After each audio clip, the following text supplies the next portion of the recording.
In this episode of our CEO series, I have the pleasure of speaking with Robert Almeida, CEO of the NCB Financial Group.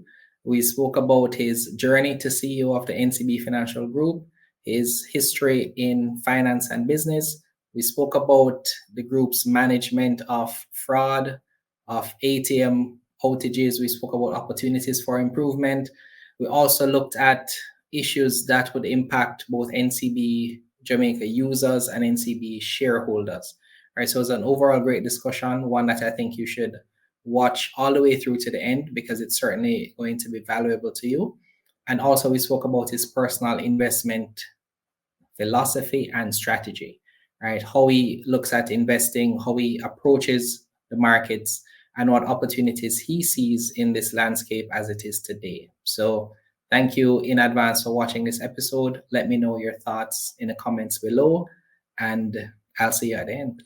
Hi, Robert. Thank you for joining us. Good morning.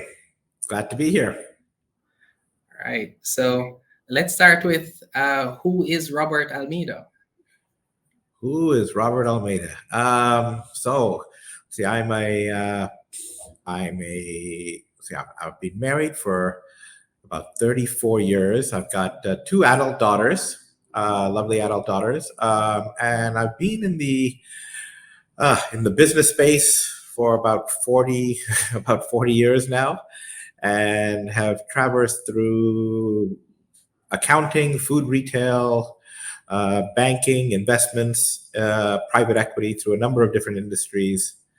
And the best way I would try and describe myself is use a quote from Warren Buffett. Warren Buffett says, I'm a better investor because I'm a business person, and I'm a better business person because I'm an investor. I didn't start off trying to do that, but I'd say as I look back over my career, that kind of became the role model, or the formula, the framework that I started to follow, which was to be both a business person and an investor. And that's what my career has been: a bit of entrepreneurial, a bit of corporate executive, a bit of investor, a bit of a owner operator. Okay. So a bit of, a diverse background that I'm sure aids in the role you have right now. So what would you say, how would you maybe describe the last 12 months, right? Because your journey to NCB Financial Group CEO, how would you describe that transition?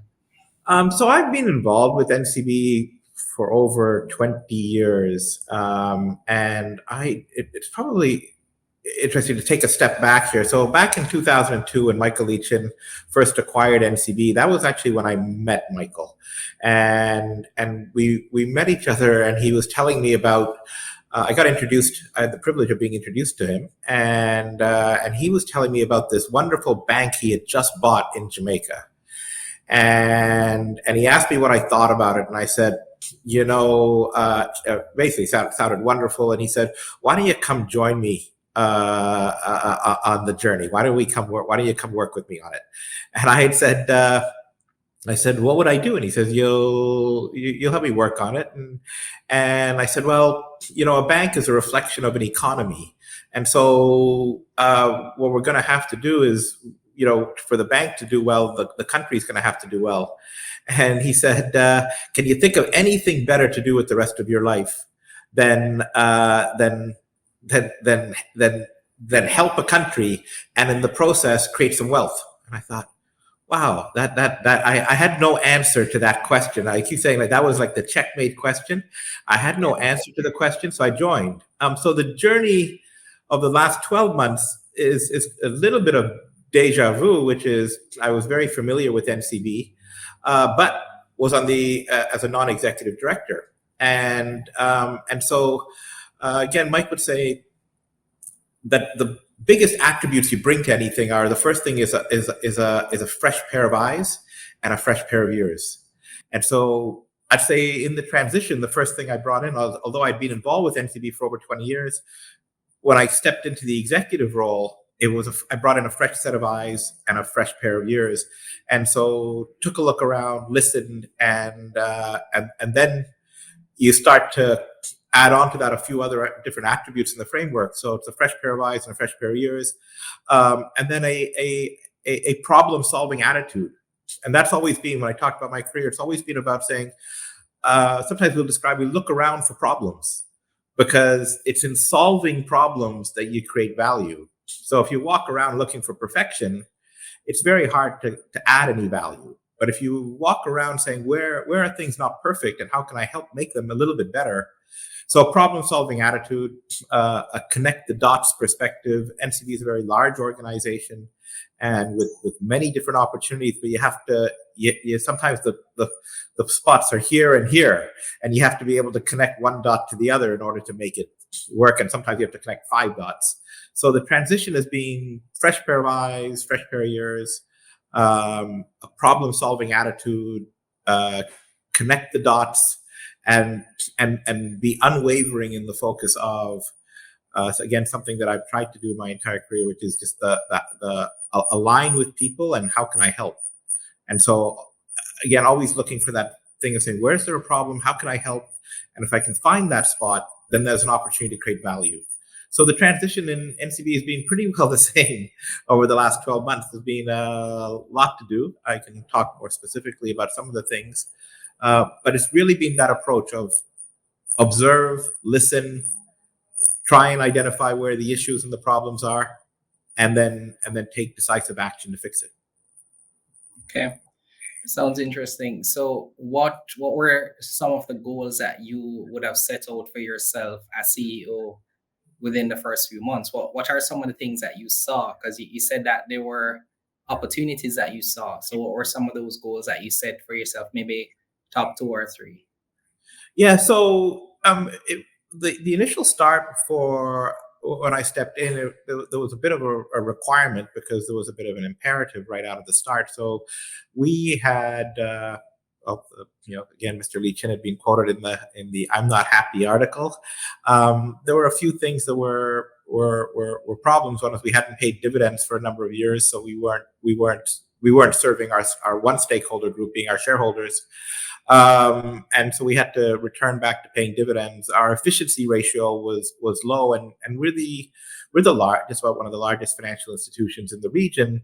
So we should have an economy of scale, and therefore we should be more efficient than others rather than less efficient. So our cost to income ratio was too high. And in addition, we're so large in the economy that when we're efficient, we actually help the country be more efficient, because when everything we're doing goes well, then it makes life easier for our customers. It makes them more efficient.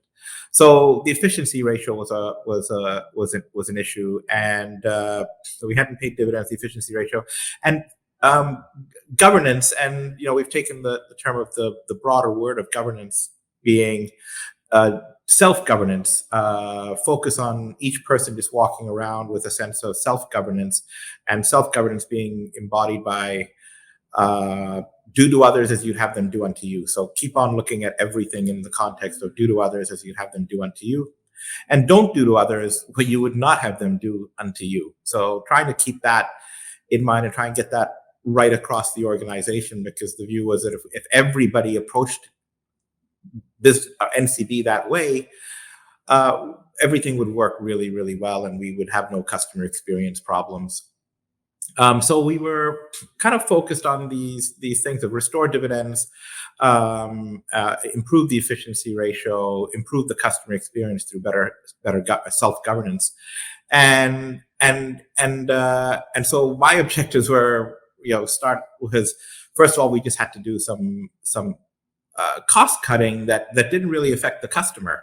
So it's just overhead type costs. So there were a few, they're kind of large decisions moves that we had to make, but they were important to make because we needed to make a cost reduction without adversely impacting customer experience.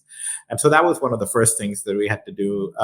Simple, not easy, but had to do that in a very short period of time. The second thing was to establish the foundation and the platform that we set out to do under the headings of EGC, efficiency, governance, customer experience. So bring back the focus to the basics. So try and bring back the focus of the business just to executing things really, really well. And again, that's probably something that I can expand on if you want. But that was really, really getting that restarted as a strategy, which then sets the platform for us to really leverage the breadth and the depth of the NCB Guardian platform across the Caribbean region, and realize on the synergies that are present, but that had not been realized yet after the acquisitions of Guardians and all the various growth pieces that NCB had gone through. There was a time to actually bring that back, actually realize on the synergies and make that big platform a whole lot more efficient, so that then we could actually really holistically serve customers better. So short answer to your question is there was some really simple cost things that had to happen. There are some straightforward capital things that are still in process and have to happen. And then there's the bigger job of making everything a little bit better every day. And if we do that, then helping our clients create wealth by using all the solutions at our disposal. Okay. Thank you for that. So there was a term that you mentioned at your latest investor briefing that stuck with me. You said you wanted to be brilliant at the basics. What does that mean for you? So I'm going to take you back in my career to a time when I was in grocery retailing. And the company I worked for, Loblaw Companies, was the largest retailer in Canada. So NCB is the largest in Jamaica. And what happens is we process millions of transactions a day, and what that means is that when all of those transactions go really, really well, nobody says a thing. But people are a whole lot better off. I can remember 20 years ago when everybody used to stand in line at a branch just to go withdraw money, pay a bill, make a deposit. And there were lineups outside of all the branches for that. And then over time, those have all gone because people are conducting all of their transactions much more efficiently and electronically. And everyone's happy with that. The problem is every once in a while you fall off the rails of the digital train and something goes wrong. And when you do millions of things like we do for millions of customers, when something goes wrong, it affects a lot of people. So back to my story of the grocery retailer, millions of customers coming into our stores twice a week.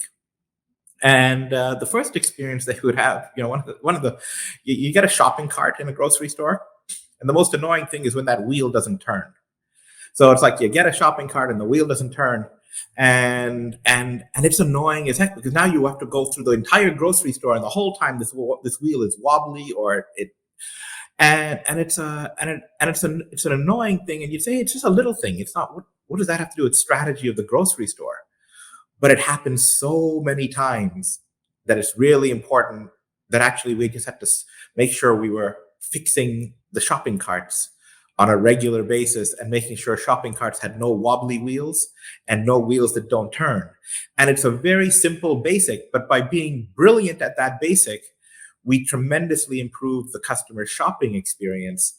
And that was just one example. So our whole focus was, if we do everything more than our competitors, more times than our competitors do, it's really important for us not to get it wrong. If you're a small startup, you do something wrong, you affect one customer. We have something not go perfectly, we affect millions of customers. And so brilliant at the basics was just make sure the very simple things work. And if you can get them to work all the time, people are paid, bill payments go through, payments happen, statements happen, calls are answered, just the very, very basic things that everybody expects, and nobody congratulates you. Nobody says anything nice about you if you do them all right. But boy, because they take it all for granted, and the reward is they take it for granted. So being brilliant at the basics is doing all of the things right that nobody recognizes until it goes wrong. And so that's our thing. And if we can do that, then the power of the platform is just unlimited after that, because we become an extension. It's like the cell phone, the smartphone in your hand. You can't do without it. It's just habitual because you're using it all the time. And if you're using us all the time and everything works, then the rest of our growth strategy is simple. But we've got to be brilliant at the basics first. We got to make sure the shopping cart wheel doesn't wobble.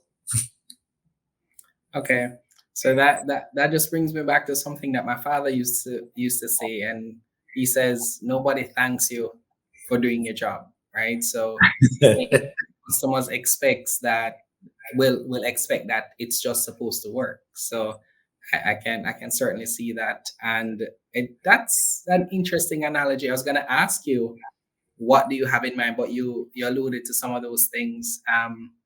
Is there anything in particular do you feel that at a basic level could have been done better? Maybe single out one thing that you might have already seen improvement in since you've been CEO. The focus on like ATMs is an important thing. There are operational things with respect to the ATM network, and then there are what people would call strategic things in respect of the ATM network. So at the operational level, it was just bringing a more focus. We had a lot of monitoring, but we brought more focus to monitoring our ATMs, continuously through the day, monitoring the performance of why are some ATMs performing better than others, why are some more available than others, how quickly can we get the perfect we put in the ABMs that could handle the polymer notes, but then some of them jam up and the notes go in two at a time instead of one at a time, and so you have to do some fine tuning to get all that stuff to work. So just a lot of focus on what I call like operational engineering, the kind of things that are just logistics in nature. You have to make sure things move from here to there and everyone's watching it all the time. So ABMs were at the operational level were important, but at the strategic level for ABMs, one of the things we observed, and we're still working on it, is the country would be better served with more ABMs. And but in order for there to be more ABMs, it needs to be in the interest of the party. There has to be a motivation to want to put out more ABMs, and there are some call them sand in the gears or some frictional things. So, for example, when a customer of one bank uses another bank's ABM, what does the one bank pay to the other bank for the use of that ABM? And if that price is too low, then it means that banks have no incentive to put out to expand their ABM networks. And so you have to make it to the point where it covers the cost for the bank that does put out the ABM, that does have the ABM. And so just trying to shift that entire network focus, I'll call that a more strategic thing because it happens at the industry level, is create an incentive to create mass proliferation of ABM so that everybody there are entrepreneurs out there who would say, I'd like to put an ABM in every neighborhood in the country, and we would expand the reach. But that'll only happen when there's an economic incentive for people to do that. And that's maybe an example for you of a focus on ABMs. It's very important. Customers use them a lot. And we need to expand the reach of them. But we also need to make sure that at the very basics, they're being serviced. There's cash in them when the customer goes to them. They're being monitored 24 hours a day. And not just electronically monitored, but somebody there who, when they see that it's down, can dispatch somebody there, and that person is available to be dispatched and go fix it. So it's not as simple as monitoring. You actually have to have the remedial tools available, which means you got to work with your service providers, your other suppliers. So just putting a focus on that, getting the basic execution better. We rolled out a whole bunch of new ABMs. We were the first to be fully compliant on polymer notes. And so that just improving ABM uptime was a big focus. Christmas was like the fact that Christmas went through without any ABM complaints. That's your example. Nobody says anything when you do your job. So you would not imagine how much focus we had internally on making sure that nothing went wrong with ABMs through Christmas. But our measure of success was there will be no news about ABMs over Christmas. That was our measure of success, and it worked. But there are some strategic things that we need to do at the industry level to take away negative incentives from the proliferation of ABMs, because it would be a good thing to have more ABMs out through the country. But we've got to solve for the fact that the interbank charges are not sufficient to cover the cost of the ABMs, and that needs to change. Okay. So I've always wondered, would it make sense, do you think, to have, since I get a lot of notifications through the NCB app, would it make sense to notify customers if in fact an ATM is down, so that they don't have to go to that ATM if it is that there's something to be resolved? Maybe something like that would help, maybe alleviate the frustration if it is that you go there only to see that there's a message that says it can't dispense or some other issue at that point. Yeah, so I think that's a great idea, Jermaine. I think it's something that we would look at. It's also something that I think there are entrepreneurs out in the market that are doing something like that. So if you think about how Google Maps and Waze they developed as basically everybody's got a smartphone, and everybody's got it walking around with a GPS in their hands, and they can self-report that, hey, I just used this ABM and it's working. And if enough people are doing that, then it becomes a self-reporting uptime. So you don't know that the ABM is available right this very second, because there's a chance, but when you read it on your phone that it's available, by the time you get to the ABM, something could go wrong in between. But you would know that 2 minutes ago, somebody just used this ABM successfully. And so there are some independent initiatives that I've seen. I read about in the news. I think there's a university student doing one of them, and I think those types of things could take off. But we're also looking at stuff that we can do internally. But you definitely want to get to something like that says ABMs are screaming at people saying, "I'm available." Come, the broadcasting, I'm available, or I'm not available. That would, I think when you look at the internet and a lot of things, it's about getting the device to broadcast to the customer, I'm available, as opposed to the customer going and looking for the supplier and then finding out the supplier is closed. It's about, you go on LinkedIn, it's people putting on a sign that says open to work. So it's about everybody self-identifying, I'm open to work. So these are ABM saying, I'm open to do a transaction. Yeah, I agree with that. And even something to see, if I look in the app, if I want to see the nearest ATM, it can just say to me, well, based on where you are right now, the nearest ATM is 5 minutes away, and it's seen to be working. I think those small things can help to make a big difference, especially for persons around month end, right? So absolutely. Yeah. All right, so let's take a high level approach and have you explain NCB Financial Group, right? Because there are a lot of services, companies, etc., that work to serve as the group. So, in your own words, explain NCB Financial Group to us.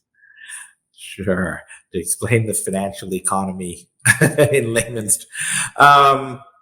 Sometimes I'll say the best way to think about the financial economy is it's the mirror. It should be the mirror image of the real economy. So everything that somebody does has a financial component to it. So it's what enables trade. It's what enables the exchange of goods and services. So the financial system, the store of value, the ability to move value from today to tomorrow. And that's what an investment product is: the ability to protect your risk and have a whole bunch of people share in the risk of when something goes wrong. And that's what insurance is.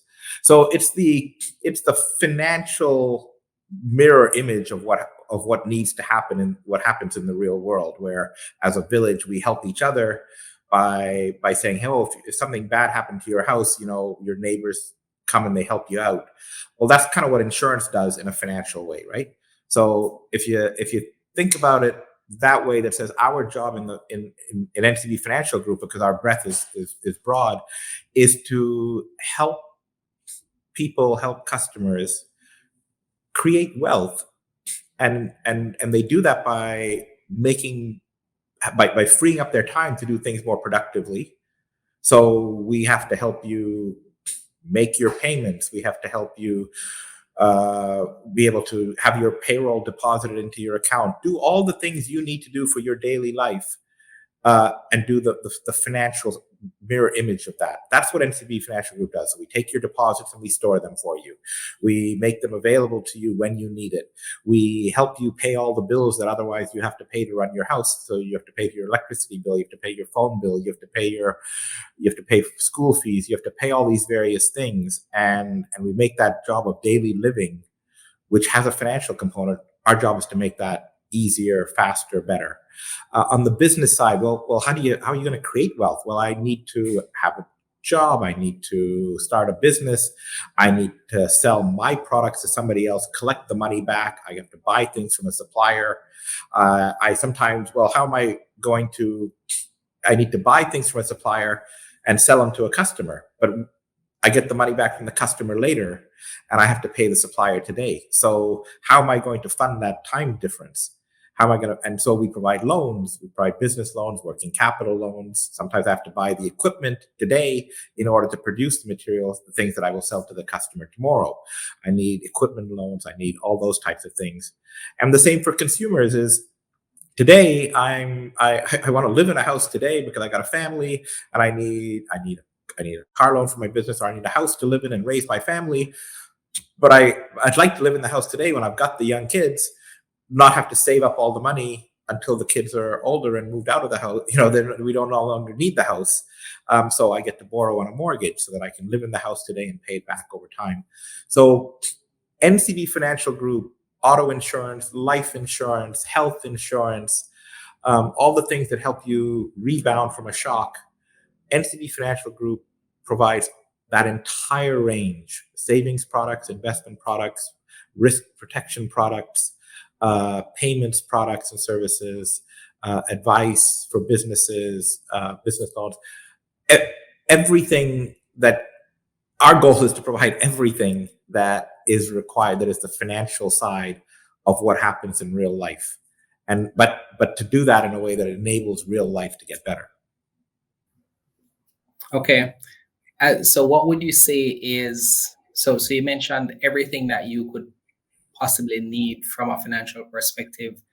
Are there any areas of maybe services that you would like to offer at some point that you're not offering right now?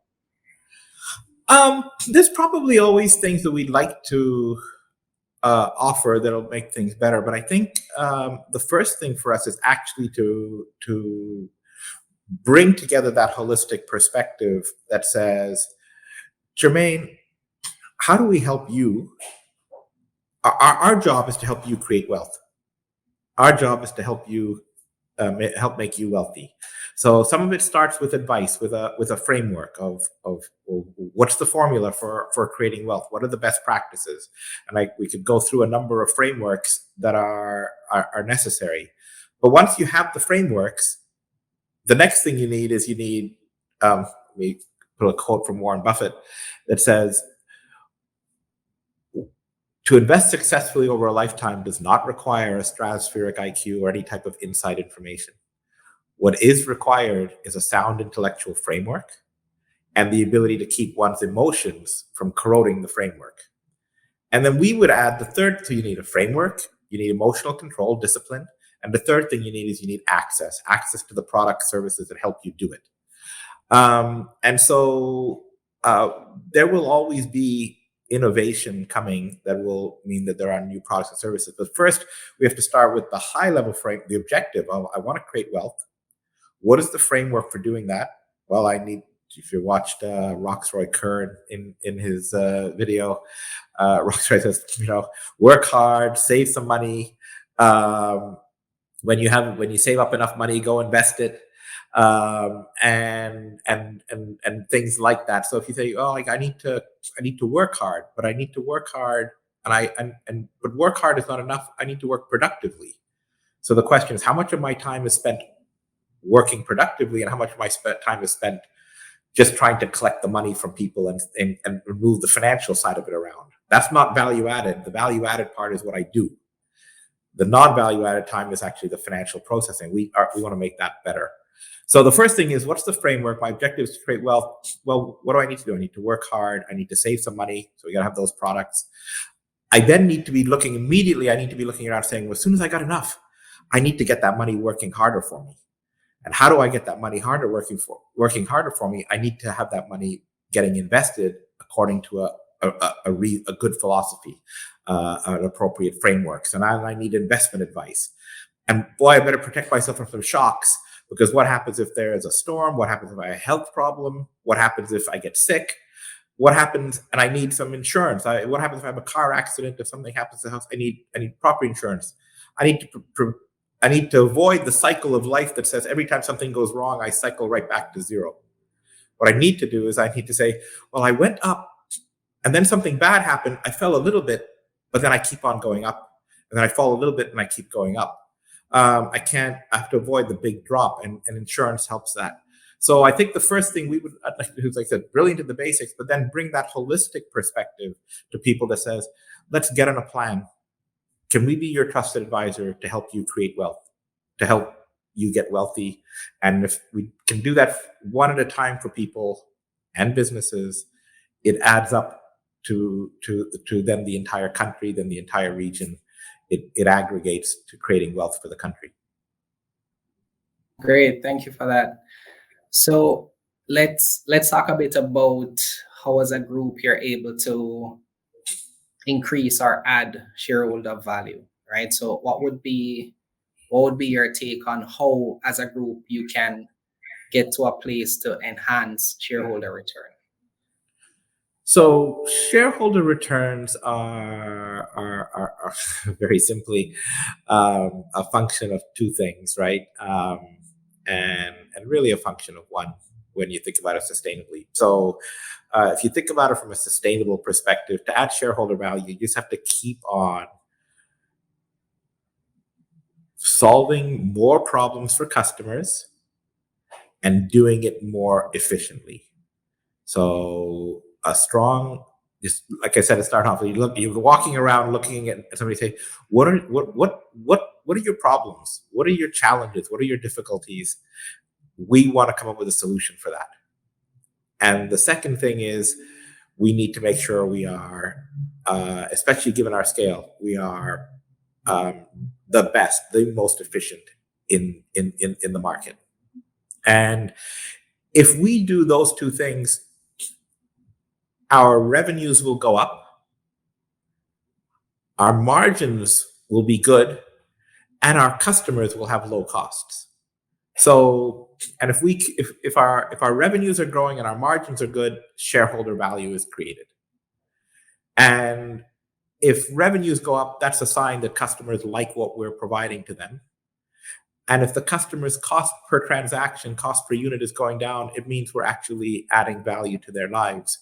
We're making their life more efficient. And so that would be kind of the sustainable model. Is the best way for us to add value for shareholders is to drive efficiency into the business and keep on helping customers grow their wealth, giving them more solutions to grow their wealth. Because every time we can do that, we've added value to the customer. And every time we do it with more efficiency, we simultaneously add value to the shareholder. Okay. So there was a great move and drive to return to paying dividends. You were able to pay dividends late last year, and I believe you are, preparing to do so again. Has that, move back to dividends had the intended impact, would you say, in shareholder satisfaction and maybe other things? I'd say it's beginning. Trust is something that's earned. So some people say trust is earned over a long period of time and lost very quickly. So when we didn't pay dividends when we break the expectation and don't pay don't pay dividends, but it could apply to anything. So just think of anything that you have the expectation that I will do for you every single day. And then when I don't do it one day, you kind of go, what happened? And, I was expecting you to, I don't know, deliver me this bread or whatever. I was expecting you to do it every day. And then you don't do it. And then the second day, you kind of go, hey, 2 days in a row, you haven't showed up with what I was expecting. What's going on? And then 3 days in a row, you haven't showed up. Now I'm no longer trusting you, because you had given me, I had an expectation. We had a deal. I gave you my capital. You gave me back dividends. What's going on? And so we have to get back to restoring that, provide the consistency that earns back that trust, and it'll be reflected. Then I think it'll be reflected in the share price as well, because the share price of a company is a function of its earnings, its power, it's what it actually earns. It's also a function of the confidence that the market, the investors have in its ability to continue doing what it's doing and its ability to do more. And so when you look at our share price, we've moved up in the last while, so we're getting some recognition. We definitely stabilized because it was going down, and I think we have more work to do to maintain the consistency, and rebuild the confidence that folks have that says, I can count on you to do a number of things. I can count on you for an ABM to work. I can count on you to pay a dividend. I can count on you to have a good investment, a good savings solution for me. I can count on you to pay out on the car insurance when I buy it from you. I can count on you to do what you said you were going to do. So that was going to be my very next question, right? What do you think, in addition to paying dividends, you would need to do as a group to get back to the levels that you're coming from? Because you're I believe at your peak, maybe $230, $240 thereabouts. So you have in fact stabilized, but you are a ways from your all-time high. So I do agree that dividends returning to that will build trust. But what else maybe could you do to maybe accelerate that return? Yeah. So one is, so it's to accelerate. Actually, a really that's a really good word. So I was going to say, hey, to in order to get back there without introducing the element of time, it's about increasing the amount of value that we provide to customers and generating higher profits, being more efficient. So make sure our capital is allocated to the right things, the things that are in the highest returns, make sure we operate very efficiently, and make sure we keep on providing more goods and more value to the customer. But your point on acceleration is important because it's a function of helping people to see what the future of this organization, with this group, will be. Today, if you looked at the stock market in the US is going up, and primarily because one company is soaring called NVIDIA on artificial intelligence chips for computers, and so some people would ask, like, my God, NVIDIA's valuation is crazy. Its multiple is through the roof. But what they have is they have an entire population of customers or investors who are looking at it and looking into the future and saying, well, I can see where it's going. And I can see how, I don't know how high can be because we don't know where the end of artificial intelligence is. We don't know how much value can be created. So it's kind of infinite in how much value can be created. And NVIDIA is in the best position to capture, it's the engine of that. So the confidence is there that NVIDIA is the engine, and there is no really upper limit on how much NVIDIA can grow. And so that's the pace is people starting to see that about NCB. So what you have to think about here, and the reason I bring up wealth a number of times is because there is no limit to how high wealth could grow. So if you just think of Jamaica and where Jamaica is today, and then you contrast that with one of the wealthiest countries in the world, you say, wow, we can go from there to there. There's no real reason why we can't go from where Jamaica is today to where I don't know where Dubai or Switzerland or something is in terms of wealth, or just let's look in the U.S. and just say go to U.S. per capita income. But remember that the people in the U.S. don't think that they're at the limit. They're thinking they're just starting their wealth creation journey to go from where they are to 2 times, 3 times, 4 times where they are today. And so they're buying NVIDIA not because they're thinking the developing countries are going to grow to them. They're buying NVIDIA because they're saying we're going to go from here to here. And so when we talk about wealth creation, we're saying wealth creation, there's no limit to how much wealth can be created for people. It's limitless. And so, or it's open-ended at least. And the platform that NCB has is we have all these Caribbean customers. We are the people's bank, the people's insurance company, Jamaica, Trinidad, all through the region. We have all these customer relationships. We have all this access to all the tools they need in order for them to create wealth. And it's not finite. It's not like you run out of it. It's the more you create, the more you can create. And that means we have a revenue generating, an earnings capability that can keep on going. So the power of the platform of NCB, what I'm trying to say is the power of that platform of NCB Guardian is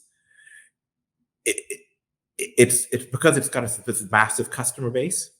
It's like thinking of Facebook, Meta, or Google, or what makes these entities valuable is their big customer base. And the fact that when they start doing anything, the adoption across that entire customer base is really big. It's not a little increase, it's a big increase. So like I said, NVIDIA, I think the increase in NVIDIA today is equivalent to the entire value of Disney. And so you bring that into our context is we do something, we earn our earnings every year are, the value of many companies in the region. So if we can help people create a little bit more wealth, and because we're doing it for so many people, it generates a lot of earnings for NCB. And when it generates a lot of earnings for NCB, it creates a lot of shareholder value. But the accelerate is about taking what's in our heads as our vision, communicating it to the investor community, and having them trust us that when we said we were going to do something, it's not going to be 100%, but it's a pretty good bet. Okay.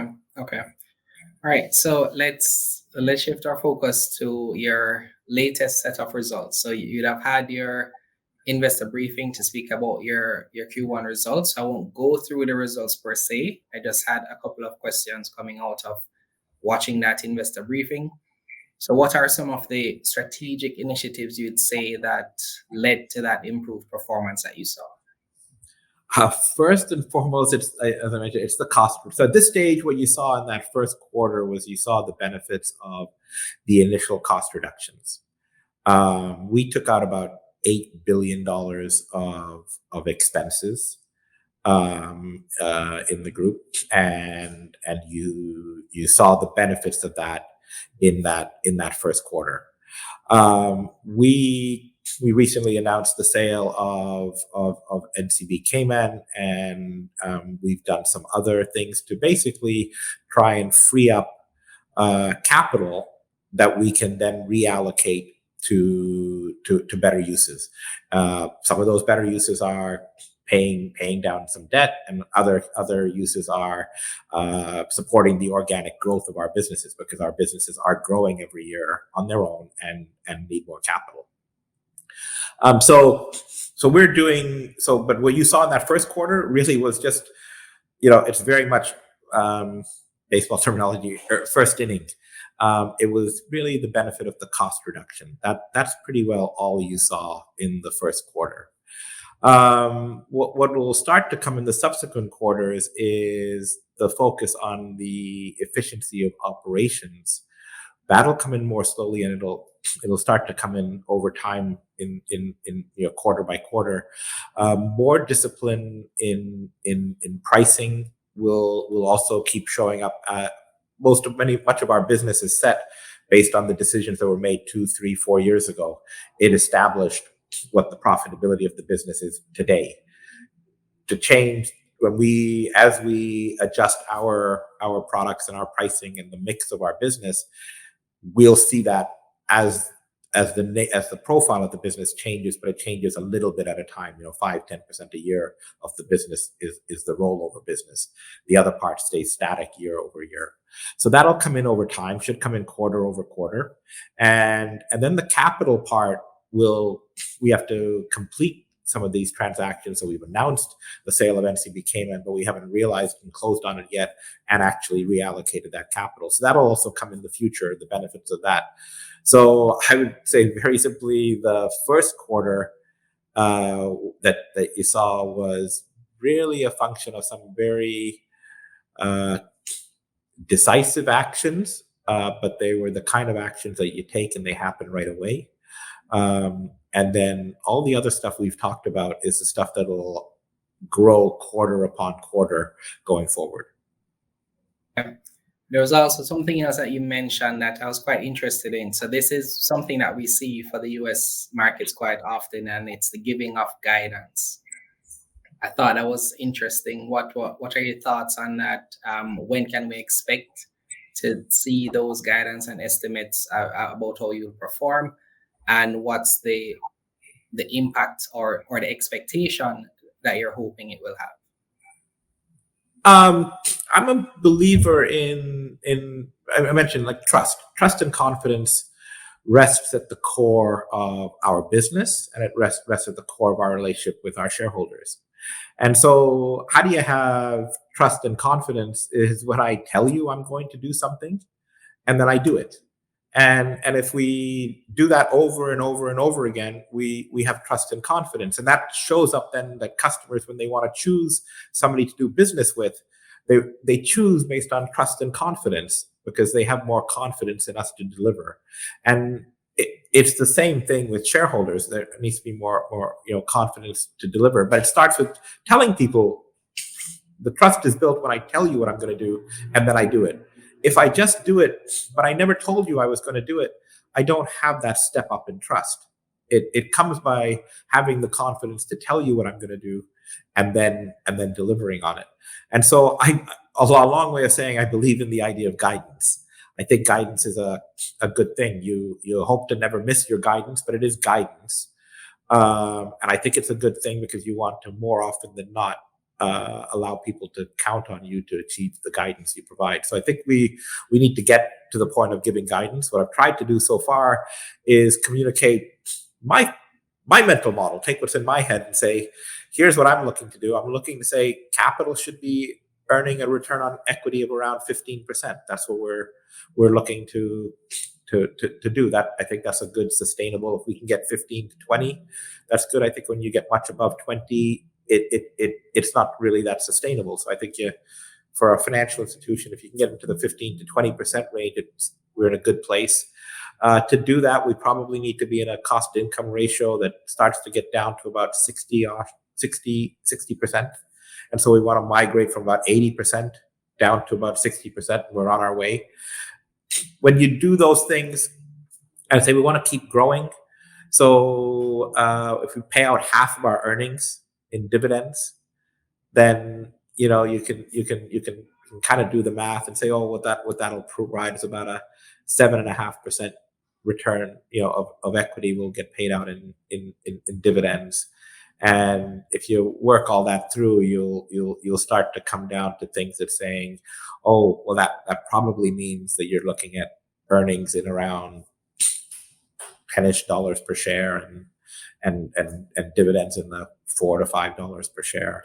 So if you start to work on that type of a model, but like I say, right now it's a model that we're moving towards, and as we get a little bit less moving parts, we've had the IFRS 17 change, the Basel III increases in capital, and we're working that through. You had the inflation shock moving through the system, so there's some shocks that are moving through, and but we're in the direction of getting to that type of a model, and then we can grow from there. So we'll be able to provide guidance and then hopefully do better than all of those targets. But in the kind of short to medium term, that's what's I said, I can communicate what's in my head, and try and get that out to folks. Not in the form of official guidance yet, because I don't think we've gotten to that point of that. We're 7 months in, so it'll take a little longer. Okay, I was gonna ask as well. Do you think that is something that the JSE should adopt in terms of having companies provide guidance to their shareholders? I don't think they have. I don't think it's required anywhere else. I don't know other market where it's required. So let's just say it that way. I don't think it's required anywhere. I think what you do, and there are some companies that have some very good companies that just have a rule about saying they don't provide guidance. Doesn't mean they're not good companies. But I think what you do see is that the market practice becomes that companies, peer pressure, companies who are able to provide guidance and meet their guidance get rewarded, and so then every other company aspires to that best practice. So I think it happens naturally. I don't think the JSE needs to mandate it in any way. Okay, so not necessarily a requirement, but a best practice and a way to, I guess, as you say in previous conversations, build trust, and companies get rewarded if they're able to maintain a certain level of performance in relation to the expectations that they've set. Yeah, Jermaine, I got to take. I said I might expand on frameworks for investing. The number one rule in investing is invest in. We would say you have to invest in what you understand. If you don't understand, then it's it's not investing. It's something else. It's speculation. It's something else, but it's not investing. Investing is invest in what you understand. Now, how do investors understand our business unless we share it with them? And so we have to share our past performance, but I think we also share our strategies and our expectations, and that helps investors then say, oh, I understand where you're coming from. I understand what you're working with. I understand what your risks and your opportunities are. And I understand your expectations. And I have a track record of history of saying, do you normally meet your expectations? Do you normally miss them? Do you come close? So it allows me as an investor to become, to say, I'm investing in what I understand.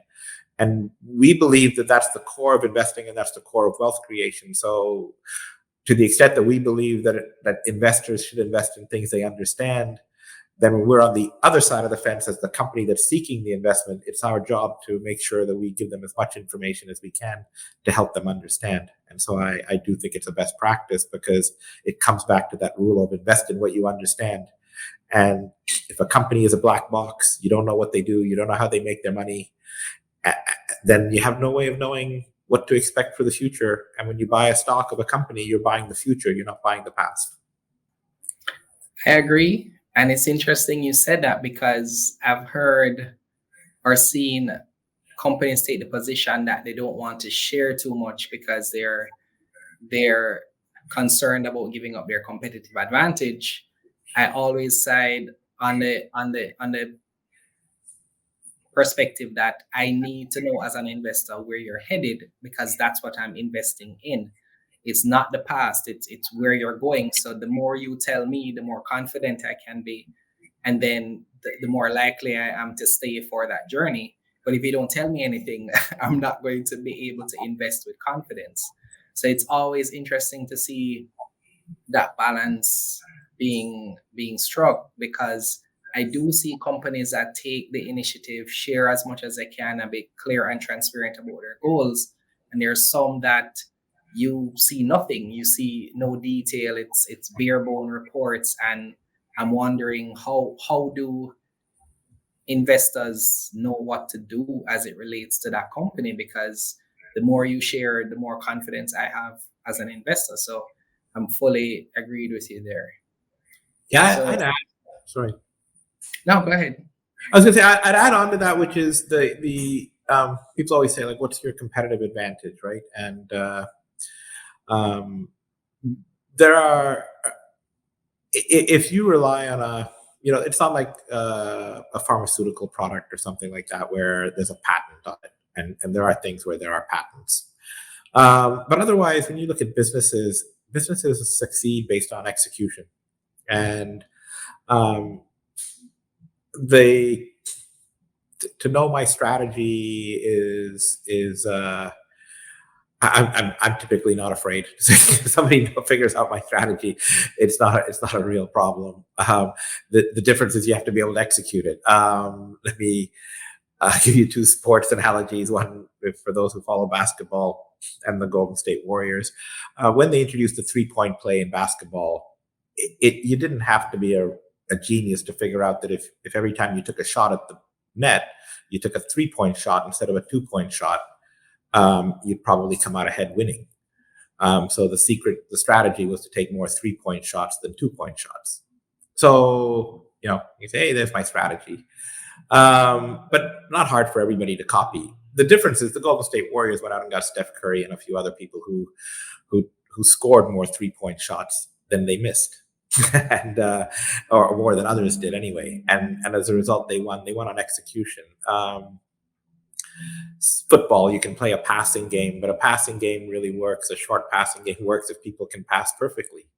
If they don't pass perfectly, then a fast runner starts to put pressure on the passer or the pass recipient.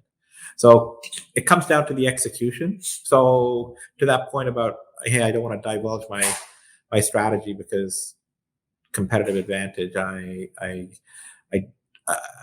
think the strategies of companies are again separate from patents and things like that, the trade secrets. But the competitive advantage part is people are going to watch what you do in the market and they're going to figure it out.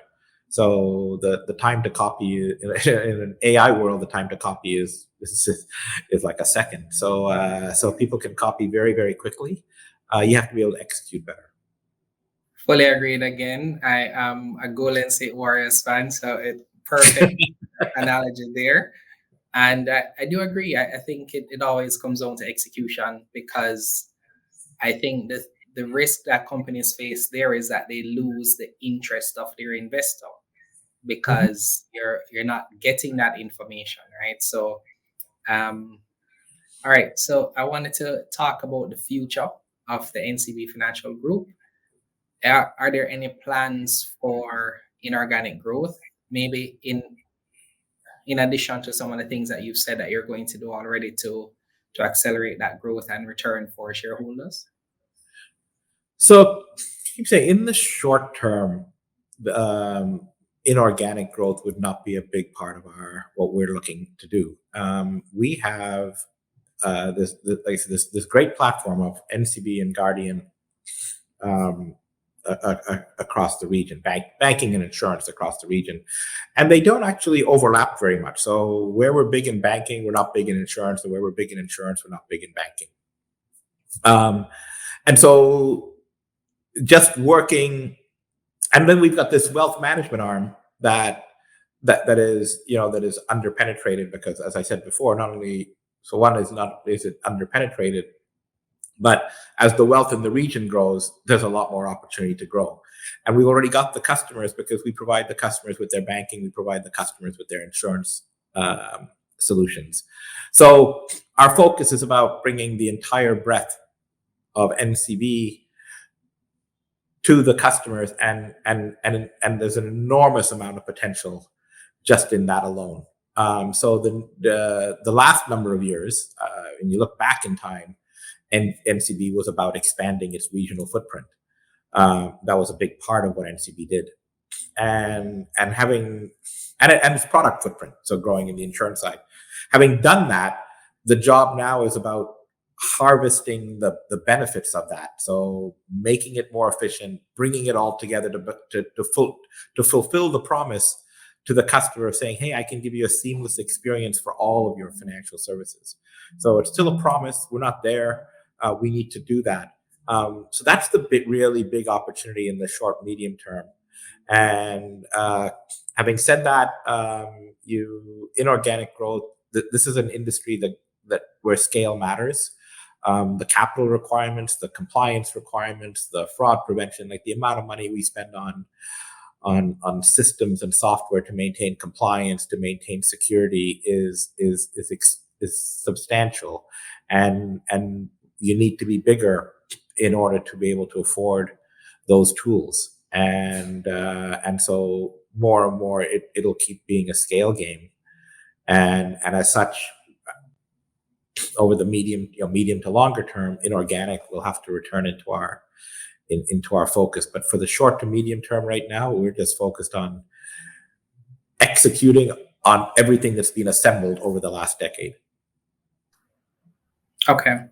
So when I just started investing about 2016, 2017, I started to look into NCB Financial Group, and around that time, the company was just about to, I think, have its breakthrough, at least from my understanding of the company.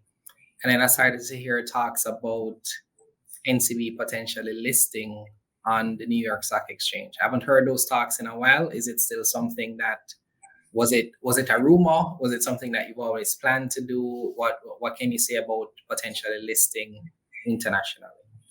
So no, it wasn't a rumor. I think I'm trying to think exactly the time, but we had issued our prospectus. We'd gone on a roadshow. We were all the way to the 11th hour of a listing in New York, but it was the same time as one of the Jamaica debt exchanges, and that created an enormous risk for us to take a company public do an IPO in the U.S. You can just imagine what would happen if the very next day there was a debt exchange and we were the largest holder of those bonds. Investors would be up in arms. The timing just it turned out not to be a good time, and we had to pull it. After that, we did our inorganic growth by acquiring Guardian and doing and Clarion and doing other things, and so it kind of took away the need. We haven't put a focus on that. Wouldn't rule it out forever. It comes with a compliance burden. It comes with a cost burden. It has a benefit to being listed on a major the major global exchange. So there's a benefit to it, but there's also a cost and a distraction impact to it. And so again, it wouldn't be something that's on our radar right now. Wouldn't be something that I would rule out forever. It was something that made sense to us back then, and like I said, for external reasons, it was something that didn't happen. But yeah, just not a priority of ours right now. Okay, fair enough. So I wanted to ask you just a handful of questions when we reached out to our community and told them we were going to interview you. There was a theme in terms of some of the questions that we got. Of course, at the top of some person's list was how you're gonna be addressing just, I guess, the increased prevalence of fraud that we're seeing. So, the messages, the fake websites, all of these things that we're seeing that somehow seems now more amplified in this digital world that we're in. So what are some of the steps that you are taking to improve on that? I know that there was an announcement about a reduction in the limits at the investor briefing, which would have helped with some of that. But what are some of the other things that you're doing to help to mitigate that risk? So what's visible is so a big part of it is the biggest thing visibly is customer education, and so that would be the most visible thing that we do, and it's and we were doing it, and we're doing more, and we'll just have to keep doing more and more of it, because it's like having the key to your house and then allowing somebody to make a copy of it. But it's just that when it's digital, people are getting, the scammers are tricking people into allowing somebody to make a copy of their key to the house. And so we have to keep educating customers on what it looks like when somebody is trying to get you to allow them to make a copy of the key to your house. So the customer education thing is the most visible. And the second thing that's the most visible would be the limit changes. And that's about saying, you know what, protecting severity is important. You could use health analogies. You could use seatbelts in cars as an example. Seatbelts in cars doesn't reduce the number of accidents. It just reduces the severity of an accident. And so lowering the limits is about helping people say, you know, we can't create an accident-free world, but we can help you reduce the severity. Then in between those, there's a whole lot of investment behind the scenes that people don't see, which is in trying to be smarter than the fraudsters. And so we spend a lot of money on systems that one enroll the customer in saying, hey, you know, take a look. We're going to give you the tool to monitor all the activity in your account in real time. So if you're on an app, you might be seeing every single transaction that's going through your account, getting an alert, and you're seeing that all the time. And so we're enrolling the customer then in saying, you know, we need to make it easy for you to monitor your account all the time. And that takes a fair amount of technology. The other part is actually just unusual activity monitoring. So things that are not consistent with your past behavior. So it says you don't normally do this. And the smarter and smarter our systems can get on what each individual's customer behavior is, then it'll be better able to recognize what is not consistent with that customer's behavior. That's a bit of a race between, the fraudsters are always trying to come up with ways to impersonate people, better. And we invest in technologies that help us detect when somebody is impersonating somebody else better. And so a lot of investment in technology and processes behind the scenes that people don't see that goes into just trying to prevent fraud. But the two most visible things that enroll the customer is education and providing information that allows the customer to self-monitor their own accounts and be. So on the one part, we educate them to be vigilant. On the other part, we give them the tools to help them be vigilant. Okay. So how do you help to, I guess in now, not necessarily even a medium to long term, how do you improve that ability for the customer to report said fraud or to just kind of manage the process as it happens now, right? So in real time, if something happens to my account now, what's the most efficient way, or how do you improve that, either the validity of the reporting or the process through which I have to go to, of course, remedy the issue that might have happened? Yeah.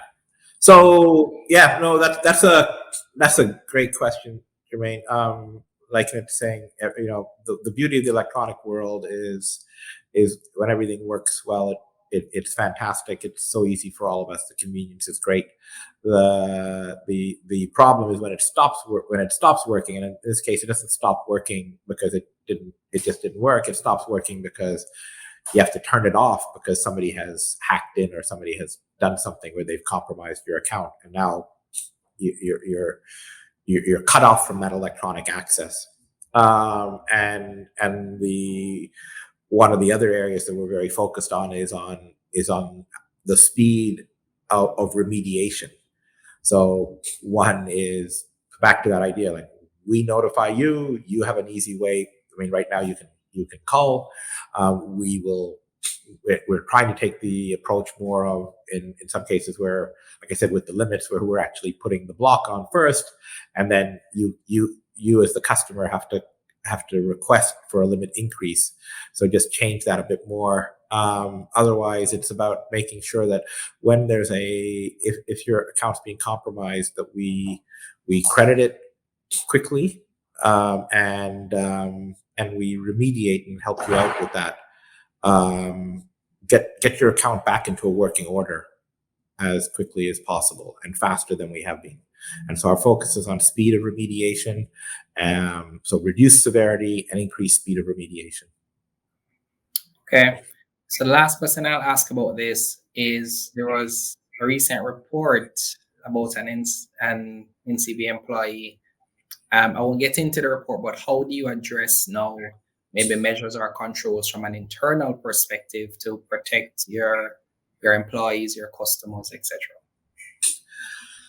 Again, I think the public would be surprised at the extent of controls that exist inside of a financial institution. And but similarly, as I said, on the behavior monitoring, tracking, internally, the same thing happens. So the same way that, so there are a whole lot of controls, but we're increasing the extent of monitoring again for behavior that is not, that you don't need to take. So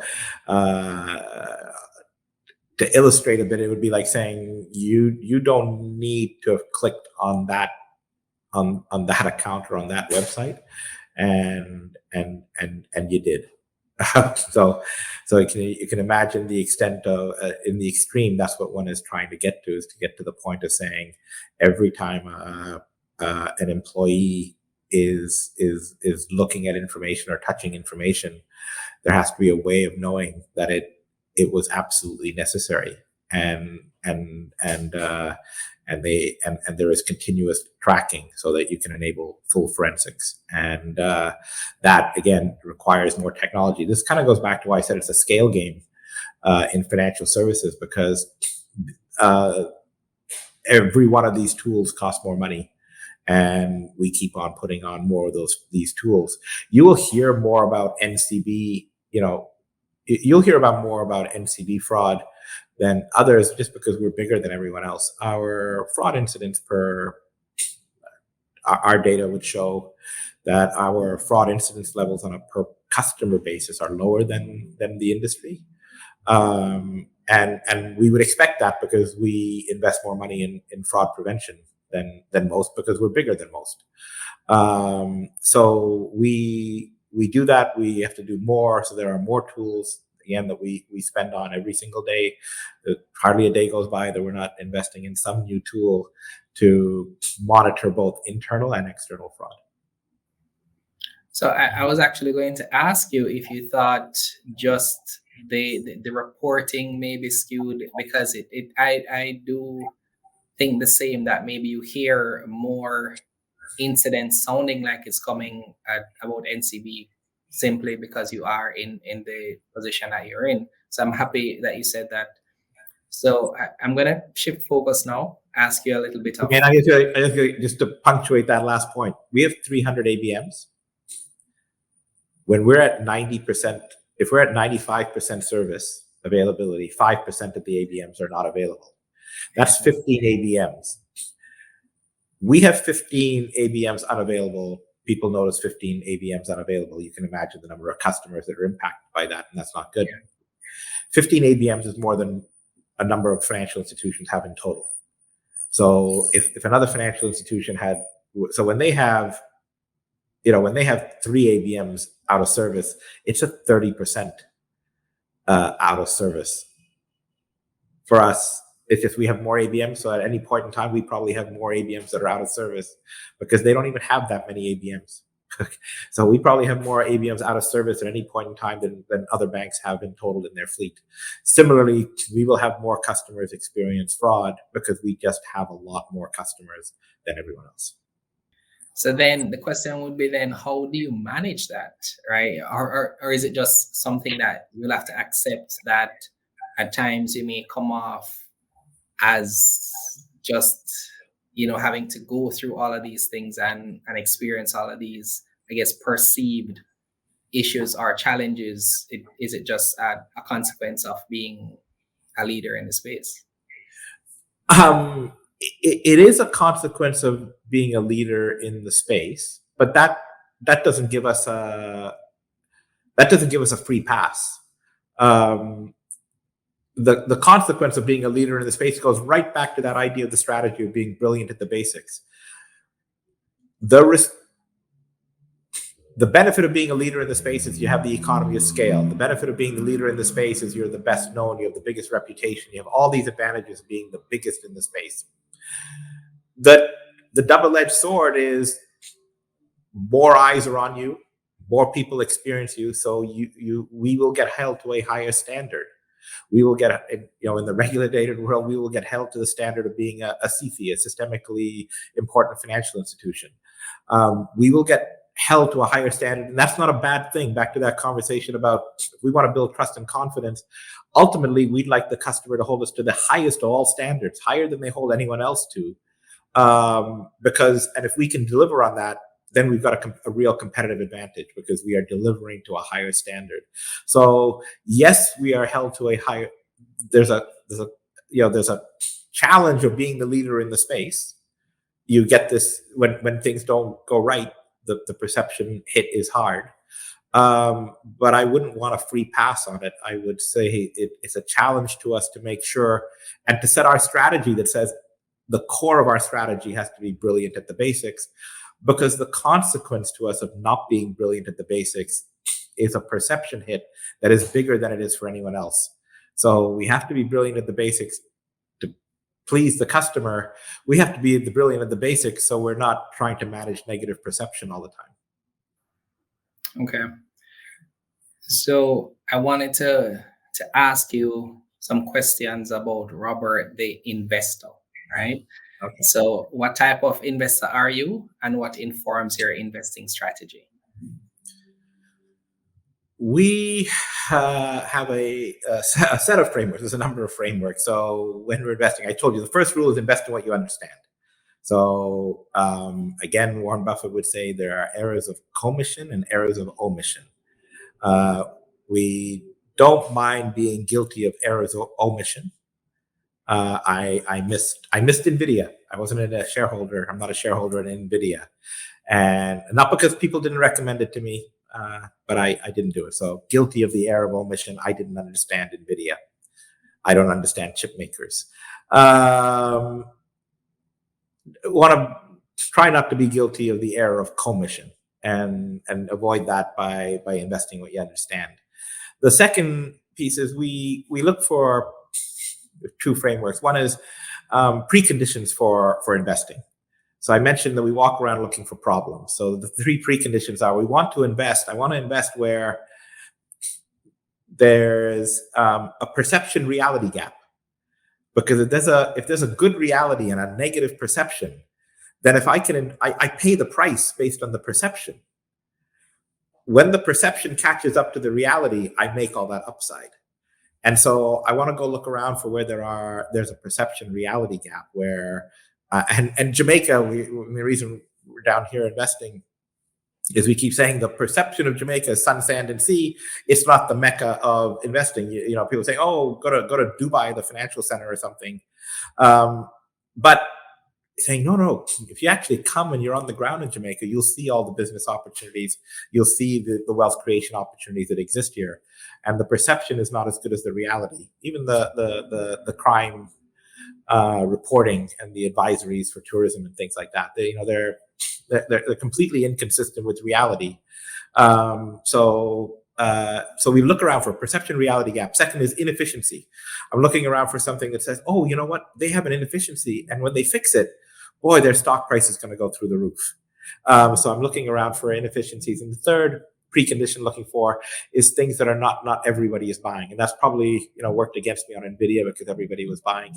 But we'll tend to go where there's a dearth of equity capital, saying wherever equity is in short supply, the prices will be better. But not only that, the company that receives it treats it better.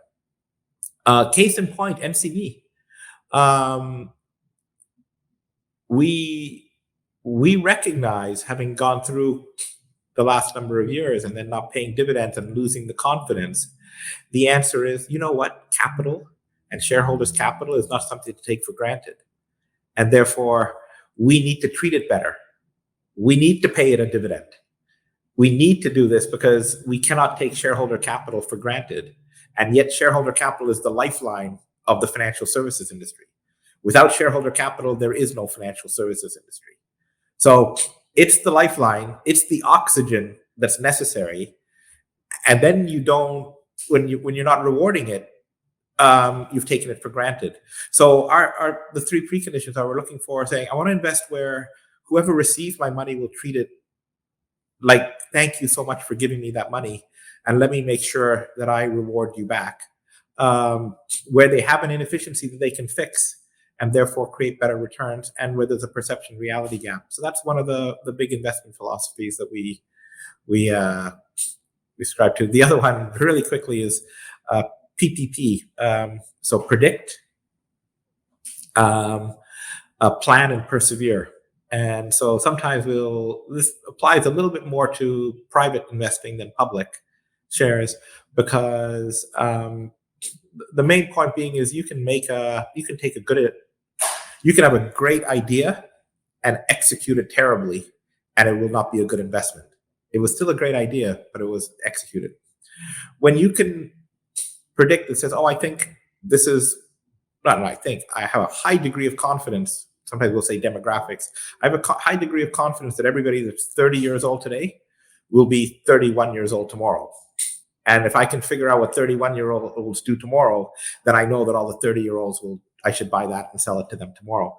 So predict what's coming. You can see things like climate change, and you can see things like the growth in cancer, the growth in diabetes.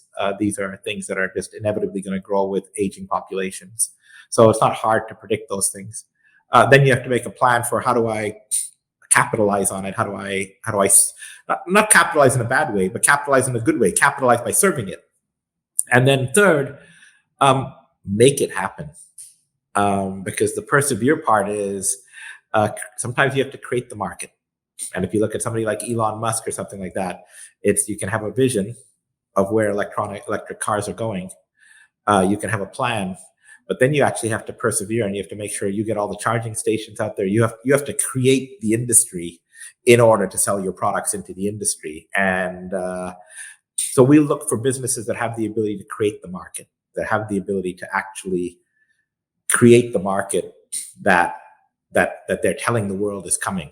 And so when you look at certain companies, Apple and a few others, they create the world that people don't necessarily see today, but they have the power, they have the platform and the perseverance to do that. Okay. I like that. So then I'm inclined to ask you, what's in your portfolio? So you don't have to say companies, but you can maybe give me sectors that maybe you see those opportunities that you mentioned. It can be local, overseas. So I know you said NVIDIA is not there. So I manage I still have a portfolio that I manage of publicly listed companies. So I'll share with you the largest holdings in them.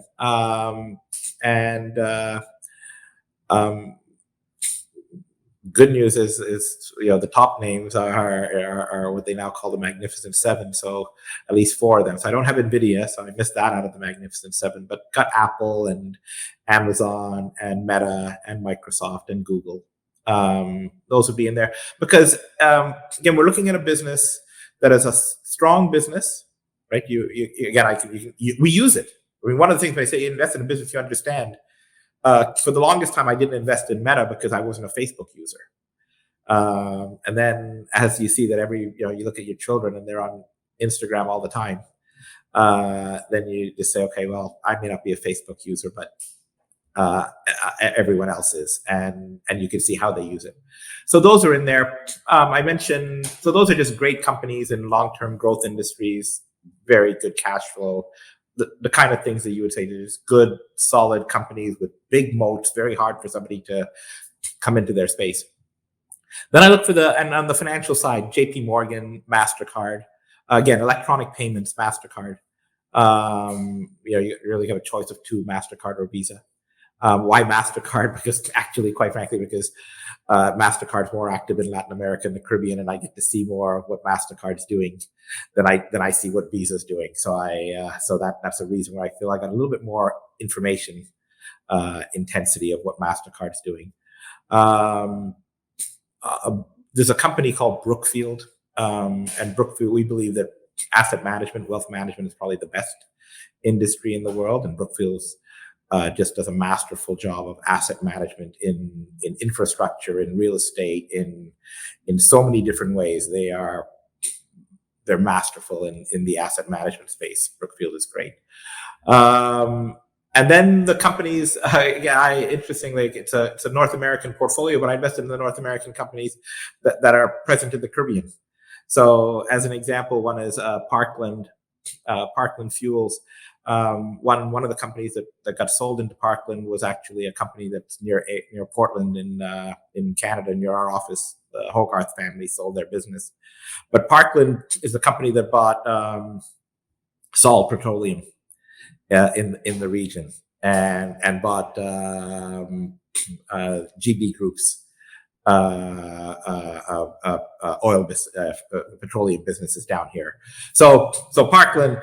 So when Parkland went way down during the COVID pandemic, as you can imagine, because planes weren't coming here to be refueled, right? Because there was no tourism. You kind of looked and said, tourism is going to come back, and when tourism comes back, Parkland's going to have a big rebound. And so that's an example of, and there's a few others, Liberty Latin America, which is Flow. So I tend to buy the companies where I can see what's happening in their market back to understand. But so there's a portfolio of blue chips that I'll call today's blue chips. And then there's a portfolio of companies that I think the perception is not as good as the reality, because I live in the reality of the Caribbean. Okay, cool. That's very, very interesting, right? And I'm sure Meta recently announced that they're gonna start paying dividends. I know that they did great for the stock as well. It's not something we speak about a lot on our channel, but I am planning to start covering the international market soon. I think more Jamaicans need to see that possibility and take advantage for some of the same reasons that. Jermaine, I totally interrupt you, but I just got to go on the PPP thing: predict, plan, persevere. So here's two things that sectors. Now, in terms of picking the companies, I'm going to allow you to think about it. But if you were two sectors that it would be hard to refute that they're going to grow dramatically, and one we've actually spent a lot of time talking about today. We talked about fraud, cybersecurity. Now, Palo Alto yesterday dropped a lot. I think it dropped 20-some% yesterday. And it's one of the security companies, cybersecurity companies. Now, I haven't studied Palo Alto, so I didn't go and invest in it either. So I haven't studied it. But it's a sector that all of us know is going to grow, because we're all being attacked and we need the tools to protect us. And so there are a number of cybersecurity companies. And so one of the things in my portfolio, because I'm still studying it and I'm still learning it, they're very small investments, but I've got 3 cybersecurity investments. And one's in identity management, one's in endpoint protection, and one's the entire cloud management. And I'm just trying to learn my way in that cybersecurity space. But I just believe cybersecurity obviously is going to go on. If I can end up investing in the NVIDIA of cybersecurity, it's going to go through the roof. And similarly, the other side is precision medicine. So all the things that allow us to do more DNA testing to identify early and prevent diseases and fix diseases like the coronavirus. The ability to come up with a vaccine required DNA analysis in a very, very short period of time to turn it into a pharmaceutical product. And so kind of like gold mining and saying, well, can I invest in the companies that sell the excavating equipment? I don't know what the right pharmaceutical is going to be, but there are some DNA type companies that enable diagnostics. So I have small investments in those 2 areas. I've got the P part, the predict, the plan, and the persevere. I'm still working on. Okay. Okay, that's awesome though. Thank you so much for that. That gives me a lot to think about as well as I try to, I guess, craft my own portfolio for myself and our family. The final question that I have for you is, what are you reading, whether a book or what are you listening to in terms of a podcast? It can be either or. You don't have to give me both, but give me one of those. I'm embarrassed to say I don't think I've read a book in a while now. Used to read biographies. I find the movies right now of that are kind of like life stories put into a movie. Got the more recent Marley, which I haven't seen, but Oppenheimer, just watched that. About and there are a lot of life lessons in there that I try and distill from those real life stories about saying the world's yeah. So what are the life lessons? So yeah, just what Oppenheimer. I would say in terms of one of the things I watch a fair amount right now. Um, in terms of I watch a lot of podcasts or seminars on cybersecurity and using and precision medicine. So because I'm trying to learn and understand more, so I watch a lot of that, a lot of stuff just to try and relearn what I didn't learn in school, which is I didn't pay enough attention when I was studying biology and chemistry in school. So I'm relearning chemistry and biology through these companies. And then the other thing I would say is on the advocacy side. Michael Leachin will remind us all the time that it's not good enough to have a good idea. You have to be, he says, another acronym, C, strategy, execution, advocacy. So you need to have a good strategy. You need to be able to execute it, but you also need to be able to advocate it. And in the advocacy part, I watched really just go onto the, without naming them, but like the big things that have investors and shows like this one, and watch the people on them and try and learn as to how effective they are at advocacy. Okay, so thank you so much for that, Robert. I feel like I understand you so much more now. I feel like I've gotten into the mind of Robert, the investor, the CEO, and I know a lot more about where NCB Financial Group is headed. So I want to thank you so much. Is there anything that I did not ask that you wanted to mention here before we close out this interview? No, I nothing that I'd want to ask. I just make a comment. I think I've watched other people in your series, and I found them very interesting. And I think just the very concept of the series is is a big service to the community. I think we all learn from each other, and so the more we can share stories, the more we learn from each other, and the better off we all are. So congratulations to you and your team.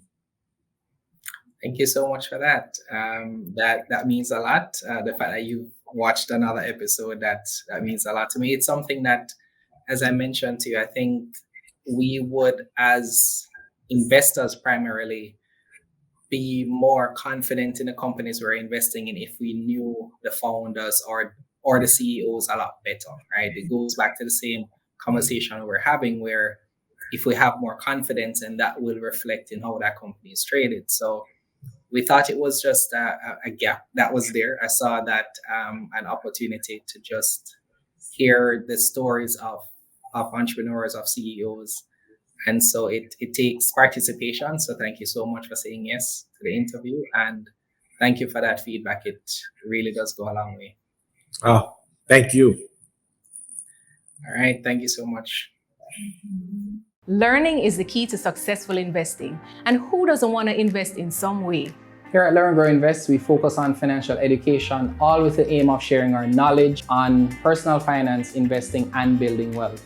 We do this on the foundation of our faith in God. If a more holistic approach is what you need, check out our Grow Faith-based financial coaching program.